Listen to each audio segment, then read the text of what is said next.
नाज़रीन करम, आज हम बात करने वाले हैं कुछ अहम खबरों के बारे में। पहली खबर यह है कि बांग्लादेश के अंदर तख्ता पलट चुकी है और शेख हसीना देश छोड़ के भाग चुकी है। जैसा कि आप स्क्रीन पर देख रहे हैं, लोगों का एक हुजूम, लोगों का एक मजमा, लोग किस तरह एहतजाज कर रहे हैं, किस तरह लोग सड़कें जाम किए हुए हैं और उसको देश छोड़ने पर मजबूर कर दिया। आखिर इसकी वजह क्या थी? तो नाज़रीन करम, अहम खबरों के मुताबिक जो हमें बात मालूम हुई है वो ये है कि उन्होंने कुछ नियम को लागू किया था जो देश के खिलाफ था। हालांकि उन्होंने कई ऐसे जुल्म किए हैं जिसका बदला आज उसको मिल चुका है।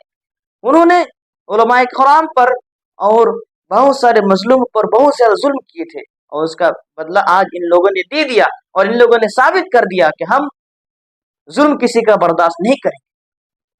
नाज़रीन करम, सबसे बड़ी वजह उसकी ये थी कि उन्होंने ऐलान किया था कि हम कुछ लोगों को 56% क्या कहते हैं नौकरी देंगे और कुछ लोगों को 44% नौकरी देंगे।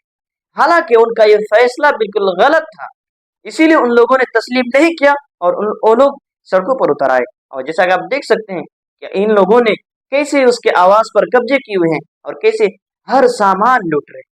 आप स्क्रीन पर देख रहे हैं कि लोग उसके यहाँ तक के उसके कपड़े तक को नहीं छोड़ा, यहाँ तक कि जो उस वो बतख पाल रखा तो उसको भी नहीं छोड़ा, यहाँ तक कि उसको भी उठा लेके गया। हालांकि जो भी हुआ सही हुआ, ये इसलिए क्योंकि उन्होंने बहुत ज्यादा जुल्म किए थे। नाज़रीन करम, अब अहम खबरों के मुताबिक ये बताया जा रहा है कि अब शेख हसीना अब इंडिया आ चुकी है। अब ये इंडिया से लंदन या फिर इराक या ईमान और कोई दूसरा देश वो भागने के प्लानिंग में है। यानी अब इसका कोई ठिकाना नहीं, अब उसका कोई ठिकाना नहीं, अब वो जहां चाहे जा सकती है। वो इस्तीफा दे चुकी है और देश छोड़ के भाग चुकी है। नाज़रीन करम, अहम खबरों के मुताबिक ये भी बताया जा रहा है कि लोग वहां पे सुरक्षित हैं, बिल्कुल महफूज हैं और ये भी खबर फैलाते हैं कि वहां के हिंदू खतरे में हैं। हालांकि इस देश के गोदे मीडिया जो ये फैलाते हैं कि वहां के हिंदू खतरे में है, हालांकि वहां के हिंदू खतरे में नहीं है, वहां के मुसलमान उनको अपने सुरक्षित में लिए हुए। अरे भाई, वहां पे तो हिंदू करीब करीब 6% है, बाकी कुल तो मुसलमान ही है। क्यों उसको सताएंगे? उसको सता नहीं रहे, बल्कि उसको अपने सुरक्षित अपने घेरे के अंदर लिए।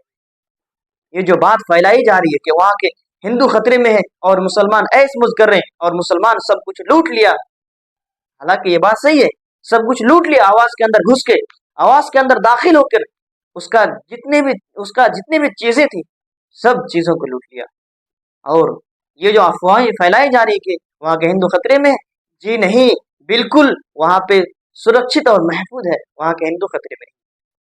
नाज़रीन करम, और एक अहम खबर के मुताबिक ये बताया जा रहा है कि शेख हसीना अब ये बहुत जल्द इंडिया छोड़कर दूसरे देश जाने वाली है। ये थी कुछ अहम खबरें जो आपको मालूम होनी चाहिए कि अब ये देश के अंदर और बाहर मुल्कों के अंदर क्या हो रहा है। हालांकि ये मेरा मौजू नहीं है, लेकिन फिर भी कुछ कुछ बातें आगाह करना जरूरी है, इसलिए मैं आगाह करते रहता हूँ। बाकी अल्लाह ताला आप सबको सलामत रखे।